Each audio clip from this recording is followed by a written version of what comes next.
de soumission envers quelqu'un, envers un groupe. Amen. Amen. On dit qu'une culture d'allégeance, c'est un devoir que tu as en tant qu'enfant de Dieu. D'être obéissant, d'être fidèle. Tu te dois d'être fidèle envers la personne qui te bénit. Tu te dois d'être fidèle, loyal. Même en amitié, il y a ce qu'on appelle la loyauté. Ces enseignements qu'on vous donne, ce n'est pas seulement dans le cadre du ministère. Ce n'est pas seulement pour être pasteur. Parce que beaucoup vont voir ça comme ça. Mais ça va aussi t'aider dans tes relations humaines. Amen. Amen. Ça va te permettre de découvrir avec qui tu marches. Celui avec qui tu marches te doit loyauté. Et toi aussi, tu dois la loyauté envers ceux avec qui tu marches. Amen. Amen. Tu dois être loyal envers ta mère. Tu dois être loyal envers ton père. Tu dois être loyal envers ta soeur. Et ta soeur te doit ce même service et vice versa. Est-ce que le peuple de Dieu est là ce matin? Amen. Et ce matin, nous allons voir les différentes clés de cette culture. Amen. Les différentes clés. La dernière fois, nous avons vu la première clé. Nous avons vu le vent du nord. Amen. Nous avons parlé du vent du nord de la dernière fois. Nous avons ouvert nos Bibles dans Proverbe 25, le verset 23. Et nous avons aussi parlé de la deuxième clé, de l'émaudage permanent. Amen. Pour avoir une culture de loyauté, nous devons constamment se débarrasser des éléments déloyaux. Tu dois constamment faire une rétrospection de toi-même, de ton entourage. Parfois, notre prophète a souvent l'habitude de dire, dans la vie, il faut parfois se séparer. Il faut parfois accepter que certaines personnes quittent de ta vie, quittent de ta sphère d'influence. Toi qui as toujours tendance à vouloir retenir les gens dans ta vie, les gens que tu es en train de vouloir retenir sont des points ou bien sont des fardeaux qui t'empêchent d'avancer. Est-ce que le peuple de Dieu est là ce matin? Je ne sais pas si on se comprend ce matin.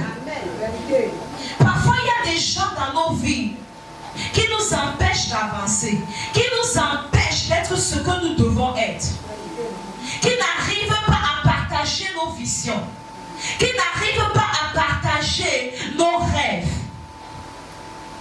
Amen. Amen. Et ce genre de personnes, toujours en train de critiquer ce que tu fais, toujours en train de critiquer tes décisions, toujours en train de critiquer tes choix, tu dois laisser partir ce genre de personnes. Est-ce que le peuple de Dieu est là ce matin? Amen. Quand une personne manifeste l'envie de partir, il faut laisser cette personne partir. Est-ce que vous comprenez ce que je dis? Parce qu'à la longue, ça devient comme une épine pour vous. À la longue, ça devient comme un poids pour vous. C'est comme une femme. Vous voyez maintenant partout sur les réseaux sociaux. 15 ans de mariage. Le mari bastonne, il tape. Elle reste au nom de mes enfants. Quelques années après, perd sa vie. Bien aimé, parfois, il faut accepter, dire non à ce qui est bon pour dire oui à ce qui est meilleur. Amen. Vous n'êtes pas là ce matin. Amen. Parfois, il y a des gens qui sont dans nos vies. On a l'impression que si ces gens nous quittent, nos vies n'auront plus de sens. Mais il faut absolument que ces gens parlent pour qu'on réalise qui nous sommes. Et pour que les gens que Dieu a destinés pour nous entrent dans nos vies. Amen. Vous n'êtes pas là ce matin. Amen. Je ne sais pas si je parle à quelqu'un. Parce que dans la vie, tout le monde ne sera pas toujours content de ce que tu es. Vous n'êtes pas là ce matin. Amen. Il y a des gens à un moment qui vont te faire croire que tu n'es pas une bonne personne, que tu n'as pas de la valeur, que tu ne mérites pas plus. Tu vas rester avec quelqu'un qui va te faire croire toute ta vie que tu es un échec, que tu n'es pas une belle femme. Mais quand tu vas sortir de là, tu vas rencontrer quelqu'un qui va te montrer que pendant 17 ans, tu as perdu ta vie. Pendant 17 ans, tu as perdu le temps. Et la 18e ou la 20e année, quelqu'un tombe à ta peau, quelqu'un entre dans ta vie. Et tu oublies les 17 ou les 18 années que tu as passées dans l'ombre. Parfois, il faut accepter de payer le prix pour la gloire. Il faut accepter de payer le prix pour la gloire. Est-ce que le peuple de Dieu est là ce matin? C'est la même chose dans le ministère. Toi qui es un m'écoutes, tu dois comprendre une chose ce matin. Si tu as des servants, si tu as des assistants qui manifestent la déloyauté, qui veulent partir de ton ministère, il faut que tu laisses ces gens partir. Amen. Amen. Amen. Parce que aussi longtemps que tu retiens ces personnes, ton ministère ne pourra pas avoir une certaine explosion, que ce soit dans le règne de l'esprit, parce qu'ils seront toujours comme des proies, Chaque fois que vous voulez vous envoler, ils vont vous retenir. C'est comme des crabes. Tu as mis les crabes dans une assiette. Personne ne veut laisser l'autre sortir. Aussi longtemps qu'il va toujours faire en sorte que toi tu tombes. C'est la même chose. Comme il est frustré, il va chercher à frustrer les gens dans ton ministère. Il va chercher à partager sa frustration. Et tu auras des gens qui sont assis et qui sont frustrés malgré tes enseignements, malgré l'onction, malgré la puissance. Est-ce que le peuple de Dieu est là ce matin? Amen. Ce matin, nous allons voir le troisième point. La troisième clé plutôt. Créer quoi? Le feu. Tu dois créer le feu. Alléluia. Amen. Aussi longtemps qu'il n'y a pas le feu, les vipères resteront cachées. Ce volet a deux faces. Amen. Aussi longtemps qu'il n'y a pas le feu, les vipères vont rester cachées. Quand Paul est parti sur l'île de Mélita, Amen, et qu'il a allumé le feu, my God, c'est quand il a allumé le feu que la vipère est sortie pour venir mordre son doigt. Il fallait qu'il allume le feu pour comprendre qu'il y avait quelque chose qui était caché. Vous n'êtes pas là ce matin. Parfois, pour que tu découvres qui sont les gens qui sont à côté de toi, il faut une certaine manifestation de la puissance de Dieu. Il faut une certaine autorité. Il faut une certaine grâce dans ta vie. Il faut que certaines choses arrivent, certaines bénédictions viennent pour que tu vois le visage des gens qui sont avec toi. Vous n'êtes pas là ce matin. Moi, j'ai souvent l'habitude de dire aux gens qui m'entourent et à mon mari que je rends grâce à Dieu pour mon mariage. Amen. Amen. Parce que ce mariage m'a permis de découvrir qui sont mes amis. Qui sont ceux-là qui riaient avec moi. Qui disaient, oh, tu vas te marier, maman, la façon que je vais danser, la façon que je vais venir crier. Même les gens de ta famille ne vont rien comprendre. Mais ce sont ces gens aujourd'hui. Elle pensait qu'elle est arrivée. Le mariage n'est pas une fin en soi. Vous devez comprendre certaines choses. Il y a certaines bénédictions que Dieu va faire entrer dans ta vie pour te faire voir qui sont les gens avec qui tu marches. Il y a certaines dimensions que tu vas atteindre dans le ministère et ça va te permettre de découvrir que les assistants qui sont avec toi ne sont pas vraiment et réellement avec toi. Il y a certaines dons, certaines grâces que Dieu va mettre dans ta vie. Certaines élévations qui vont venir. Certaines situations qui vont venir. Le vent va souffler. Et c'est quand le vent va souffler que tu vas connaître que voici un fils. Voici un enfant. Vous n'êtes pas là ce matin. Pour te dire qu'un enfant, il peut partir chez le voisin, il dort là-bas, il fait les choses parce que c'est un enfant, il est inconscient. Mais un fils sait que non, même si mon père n'a pas la voiture pour m'accompagner à l'école, et que c'est le voisin qui m'accompagne à l'école avec sa voiture, ça c'est mon père. Je lui dois le respect. Vous n'êtes pas là ce matin. Parce que c'est lui qui m'a mis au monde. C'est grâce à lui que je suis là. C'est lui qui connaît mes difficultés. Quand je n'arrive pas à croire en moi-même, c'est lui qui me donne. Et c'est lui qui m'encourage à croire en moi-même. Est-ce que vous êtes là ce matin? Ça, c'est le rôle de ton père. Et il n'y a que ton père qui peut t'emmener. Ton père spirituel. Ton prophète qui peut t'emmener là où Dieu t'attend. Est-ce que le peuple de Dieu est là ce matin? Si Paul n'avait pas allumé le feu, cette vipère ne saurait jamais sortir. Un ministère en feu chassera ce genre de personnes. Parce que tu dois savoir, si Jésus, fils de Dieu, fils de David, a été trahi par Judas, qui est Dieu? Vous n'êtes pas là ce matin. Je parle à quelqu'un. Je parle à un prophète. Je parle à quiconque m'écoute ce matin.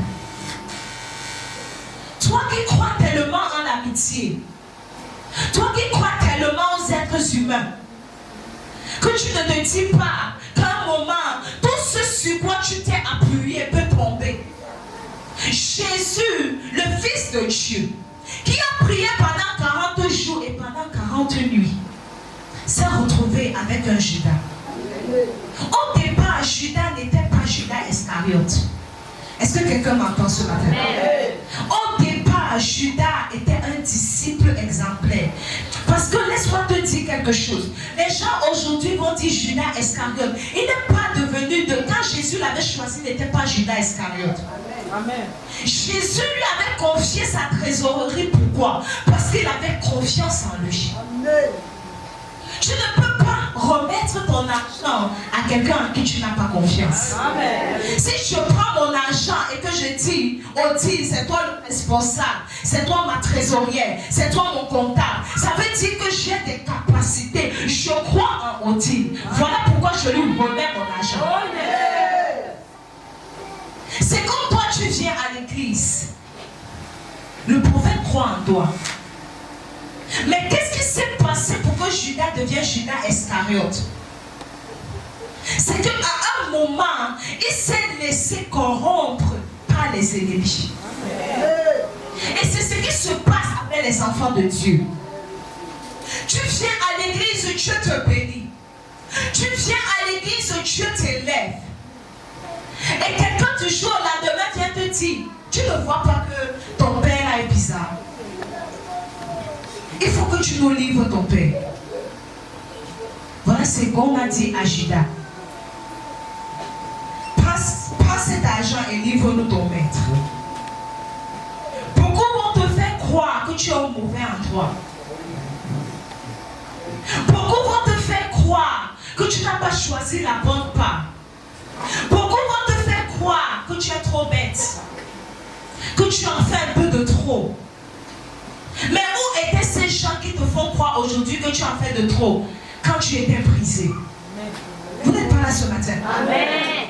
Où étaient ces gens quand tu étais au bas de l'échelle? Où étaient ces gens quand tu étais malade? Et que tu n'arrivais pas à te lever de ton lit? Où étaient ces gens? Où étaient-ils? Je te pose la question ce matin. C'est que parfois on oublie d'où on vient.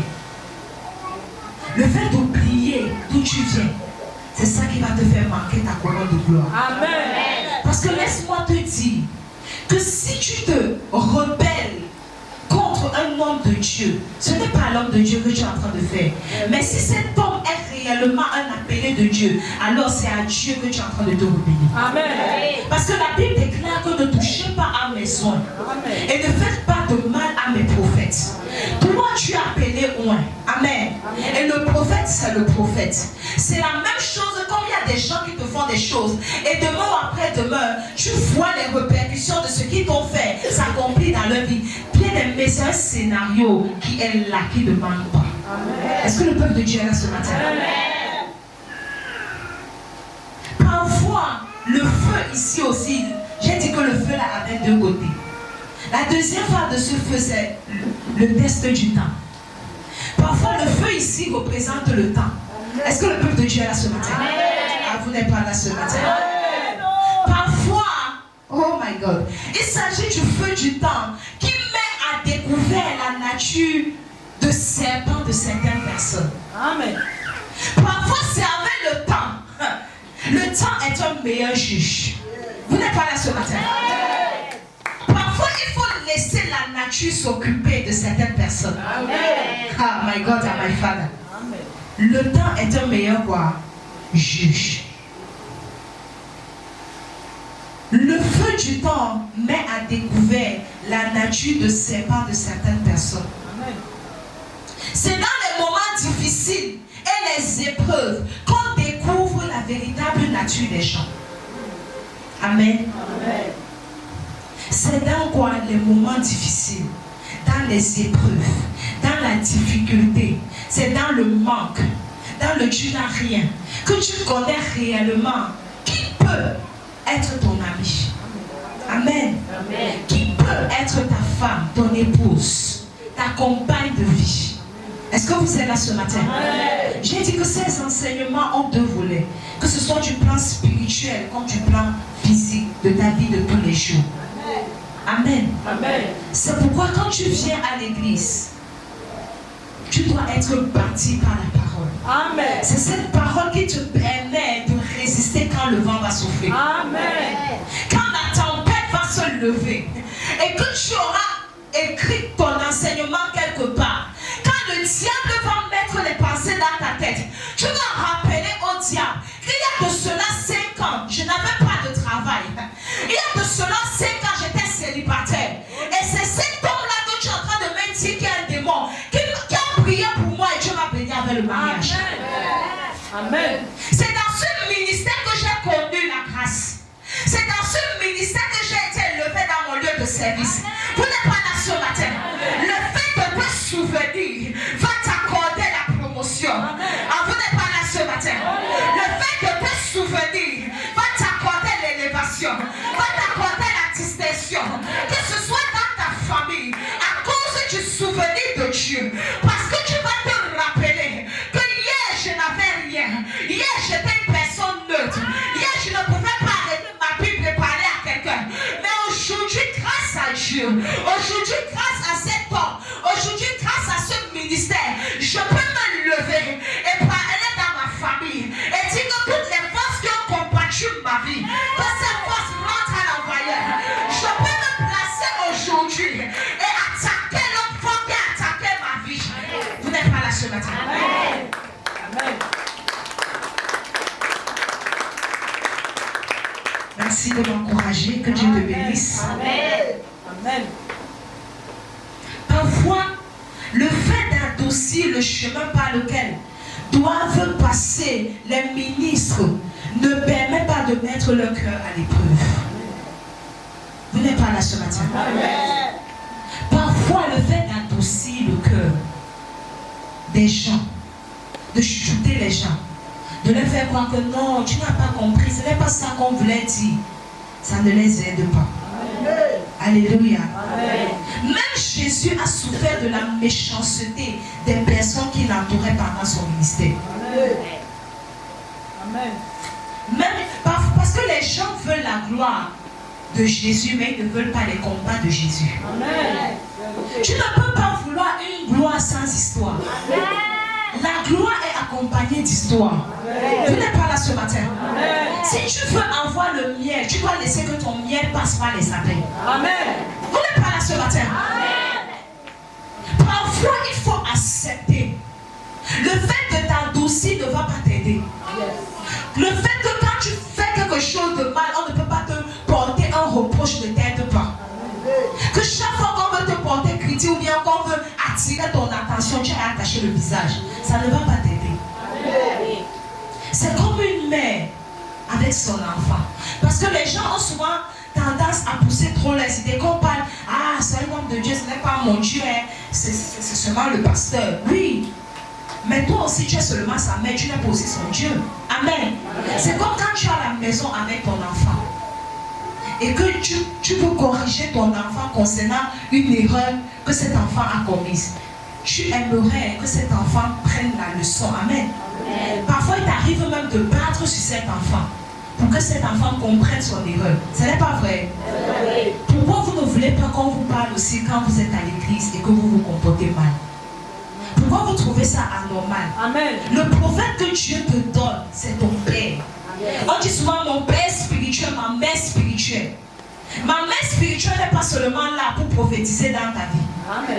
Ton père spirituel n'est pas seulement là pour voir les démons de ta famille qui t'attaquent. Amen. Il doit aussi être capable de te dire, Odile, tu es en train de prendre la mauvaise route. Amen. Odile, arrête-toi ici. Odile, ne fais pas ceci. Amen. On est là, ne fais pas cela. C'est pourquoi c'est ton père. Parce qu'il est devant pour te donner la direction. Amen. Il est devant parce que c'est Dieu qui l'a placé. Parce que lui, il a la capacité de voir où tes yeux ne peuvent pas voir. Amen. Vous n'êtes pas là ce matin. Amen. Où tes yeux physiques ne peuvent pas aller, ses yeux peuvent aller là-bas. C'est pourquoi il est ton Père. C'est pourquoi il est l'ange de la maison. Amen. Oh my God, oh my Father. Amen. Est-ce que quelqu'un est là ce matin? Amen. Et la souffrance permet de connaître la véritable nature des gens. Amen. Amen. C'est quand tu es avec ton enfant malade que tu comprends que hey, l'affaire c'est là, ce n'est pas la blague.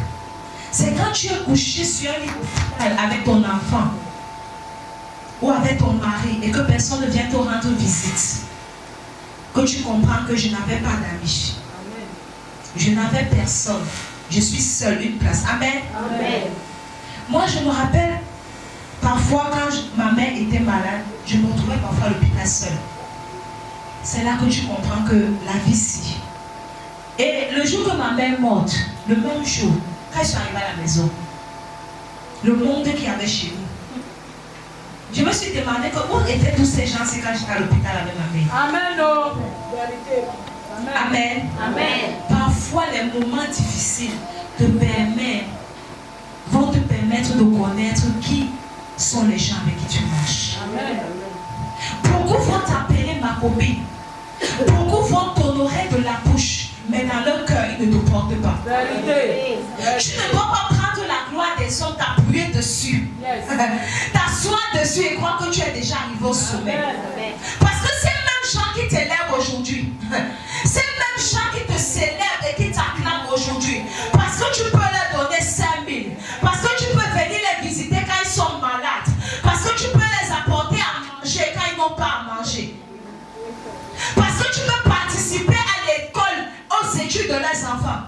Ces mêmes gens demain, quand tu n'auras plus la capacité de les aider, quand tu seras dans les moments difficiles, ils vont t'insulter. Ils vont oublier que hier tu as payé l'école de leurs enfants. Ils vont oublier que tu les soutenais quand ils étaient malades, que tu les rendais visite quand ils avaient perdu la foi.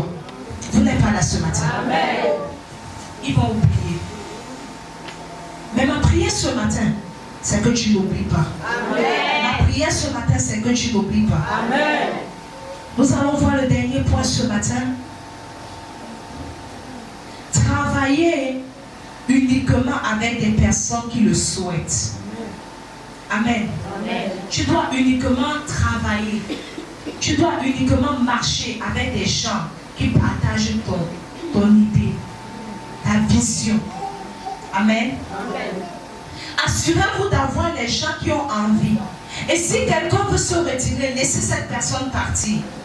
Une chose que vous ne devez pas avoir, c'est quelqu'un qui a envie de s'en aller, mais qui pour des raisons financières, pour des raisons autres, se sent obligé de rester au sein de votre organisation. Amen.